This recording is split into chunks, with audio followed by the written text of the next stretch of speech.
DASIN Cloud System, Head Distributor, Regional Distributor Setup Guide. You can choose either the Chinese or English interface when logging in. This tutorial uses the English version. After logging in, you can view all devices registered under this account and check the account expiration date. Open Account Management.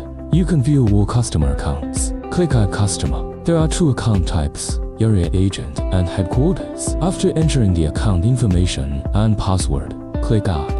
The newly created customer account is now available in Account Management. Open Device Management. You can view all registered devices.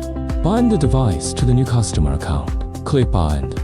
Select the customer. Select the device serial number. Click Confirm to complete the binding. Open System Accounts. You can add administrators to help manage this account. After clicking Add, select the functions this administrator can access. Open My Account to change your password. Open the Logo Settings tab to upload your company logo.